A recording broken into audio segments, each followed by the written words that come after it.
Hey guys, let's get straight to the point. Today I'm going to show you how to balance a 3-axis gimbal, and I'll be using the Zhiyun Crane M3 for the demonstration because this is the most recent gimbal that I've been using and I love it a lot because it is so powerful and yet it is so compact. And the camera that I'll be using to balance on the gimbal is a Fujifilm X100V. This is a tiny camera that I love so much for videography. For some reason, a lot of people say that they don't want to use it for videos, but if you have seen my previous video, you'll see that I've shot a full dance video using this combination only. So I love it so much.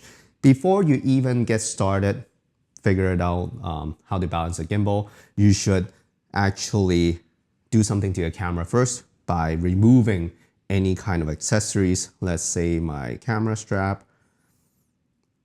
And also if you have any lens cap, remove it as well, because once you balance the gimbal and you figure that you forgot to remove all the accessories or even the lens cap, it will throw the balance off. So remove all the lens cap and wrist strap or neck strap, anything on the camera. Make sure that it is as compact as possible.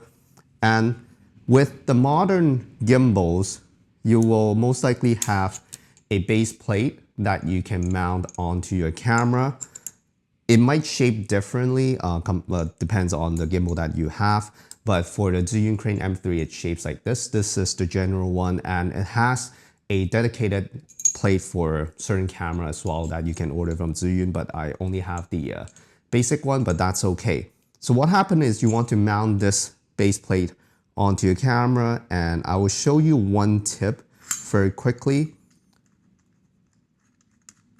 So when you're mounting this base plate onto your camera, make sure that the edge of the plate gets as close to the right side of your camera, if you're behind the camera, the right side, because you want this right side of the camera to be as close as possible to the right motor, which is the tilt motor. That way you don't have to have so much power to make sure that the camera is balanced on the right side, because if your camera is on the left, that means the gimbal is going to use a lot of energy to pull it back to the right. For the Zhiyun Crane M3, before you even mount the camera onto the gimbal, you might want to unlock the axis. For modern day gimbals, they usually have a lock per axis. So if yours doesn't have it, then it might take a little bit longer to balance it, or it might be a little bit more tricky to balance it because that's just the way it is. Older gimbals, they don't have locks, so it will just keep like moving around while you're trying to balance the gimbal. So there should be a lock on each axis, and even the pan axis should have a lock. I've seen a gimbal that has only 2 locks, which is just the tilt and also the roll axis, but not the pan, so it was really hard to balance that as well. So once you unlock the axis, lock it back into the shape how the gimbal should be settled in, and lock the axis as well. Make sure that they're not like moving around. You want to slide your camera in to the gimbal. With the Zhiyun Crane M3, it has a lock here. You guys can't see it right now, but I might show it in another angle. That prevents you from sliding the camera in. So you have to unlock it first, slide it in, hear the click, make sure that it's securely locked in. You don't want your camera to drop or anything because this is not secure. Make sure you hear the click, it locks in. And now the first axis that I always balance when it comes to 3-axis gimbal is the tilt axis, because that's the easiest to do. So what happened is you want to unlock the tilt axis, and you can see that the camera is falling to the back. That means it's back heavy. So in order to balance this, you just need to unlock this slider right here, and because it's falling to the back, you want to push your camera to the front. That way, it's not falling to the back anymore. You might need to slide it back and forth just to try it out. See, now the camera is too heavy at the front. So you need to slide it back. You just need to kind of find a sweet spot. Once that's done, once it's not tilting back and forth anymore, lock that axis, lock the slider, not the entire axis. Once that's done, it's not done yet with the tilt axis. You actually need to balance it like this to make sure that this camera is not sitting too low or too high up on the gimbal. Now that you can see that it's falling back to the bottom, that means the camera is too low this way. So there is a lock right here where you can release and push the camera up. You can see that I can slide the camera up and down, right? So rotate it this way and slide it back and forth. Do the same thing. Make sure that it is not falling forward or backward. Make sure it stays in the center, middle. Lock this axis. And you might notice that once this part is balanced, the first kind of adjustment was kind of thrown off. So you need to adjust that as well. So now the camera is kind of back heavy. I just want to slide it a little bit forward to make sure that this is also balanced. So make sure that the camera is sitting horizontally like this without tilting back or forth, and make sure that it's also pointing upward without tilting forward or backward. So that way the tilt axis is balanced. Now we will have to lock this axis because we're going to balance the next axis, which is the roll axis right here at the back, this motor right here. Once you unlock this, you might notice, make sure that you have your hand on the camera, because a lot of time when you release this axis, if it's off balance, it will just swing the camera and it will start hitting stuff. So make sure that you're holding on to your camera while you release this lock. You can see that the camera is now left heavy, as I said before. That's why you have to slide the camera as close as possible to the right axis first, no matter which camera you're using or which gimbal you're using. Try to slide it as close as possible without touching this part, of course.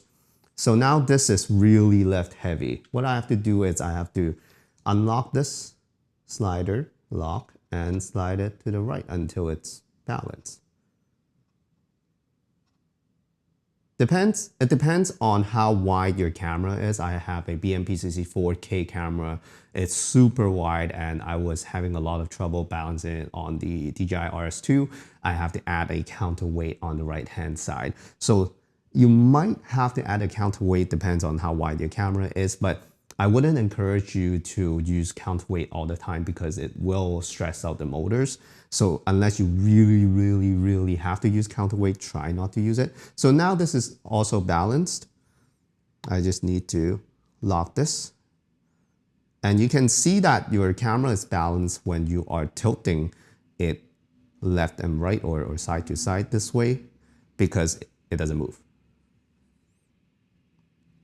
In order to tell if your gimbal is balanced, you can actually release the axis and tilt the camera and it should stay. That's how you can tell that your gimbal is balanced. So the motors are not doing any job to balance the gimbal when it's stationary. That's the goal that you want to reach. I'm going to lock the tilt axis and the roll. Now we have to balance the last axis, which is the pan axis. This one allows the gimbal to, of course, pan the camera. Some people, they kind of or tend to forget to balance this, but it's actually really important because it makes the panning motion smooth if the gimbal is balanced this way. So remember, lock these two axes first, and in order to balance this axis, this is a little bit trickier because this is a tiny setup, so it's a little bit easier. But if you have a bigger setup, let's say my BMP-CC 4K with a DJI RS2, it's super hard to balance this axis because what you need to do is actually to tilt it sideways. The reason is because this axis controls the panning motion of the gimbal. So you have to tilt it this way, and you have to hold on to the gimbal horizontally and let go of your camera. You can see that it's now falling forward this way. That means it is front heavy. So you need to do, what you need to do is to release this lock or the slider lock and pull the camera backwards. And you have to do it a couple of times just to find the sweet spot. It is still front heavy. This is the tricky part, because if your setup is super heavy, it's really hard to hold on to it like this. So what I would suggest you to do is, if you have a bigger setup, I showed it in my previous video, that you actually use you sit down and use your leg or your knee to support it and hold on to the gimbal while you're balancing this axis, because you don't want to drop your camera this way. And usually they have markings on the gimbal, like inside here. You can't really see it right now, but there are numbers. So you might want to remember the number that you're at. If you have multiple setup, you might want to just remember it so you don't have to fiddle with it all the time. You just need to slide it back to that number. Once it's balanced, you can see that when I hold on to the gimbal horizontally, it should stay. I can move it at any angle and it shouldn't be moving by itself. So it seems like all the axes are balanced. I can now unlock it. Last check, rotate the camera and gimbal and make sure that it stays without you touching it, so it's not moving by itself. Once it's done balancing, once you've done balancing the gimbal, power the gimbal on. You can really see the switch from this side. So when this gimbal is balanced and it's powered on, it should work right away. With modern day gimbals, they usually have the auto calibration function within the gimbal. That's how you can make sure that the motors are using the right power and strength to balance or stabilize your camera without using too much power to waste like battery life and also stress out the motor. And if you stress out the motors like enough, it will probably just break down. So what happened is, inside the menu of the Crane M3, you have settings and you have auto calibration. This is what I do every time when I use the gimbal. Even if I never move or adjust the settings or slide the sliders, I will still calibrate it every single time before I start using the gimbal. So once you have the gimbal balanced, put it on a flat surface. Make sure that it's a flat and solid surface, because the gimbal is going to move and vibrate to test out the strength that is needed for the motor to balance or stabilize the camera. So make sure that the platform that you place the setup on is stable and solid. I usually hold on to the gimbal when it's doing calibration like this, especially for my bigger setup with the BMP-CC 4K and the DJI RS2. I even try to protect my camera because I've seen people doing calibration or auto calibration and the camera or the gimbal start freaking out and start banging the camera like all over the places. So make sure that this is stable. Once you tap onto auto calibration, it will do it by itself. Basically doing the power adjustment, it will shake the gimbal, and it will start moving and vibrating just to balance it. You can see that it's shaking. It looks kind of scary when you first do it, but it's okay. You'll just get used to it. It gets super loud with like bigger gimbal too. So once it's done and completed, it will show you that it's successful. You just need to exit it.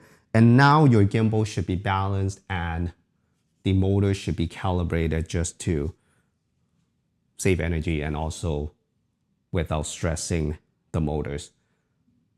So that's how you balance a 3-axis gimbal, and I hope this tutorial is helpful. If you have any questions or comments, let me know in the comment section below.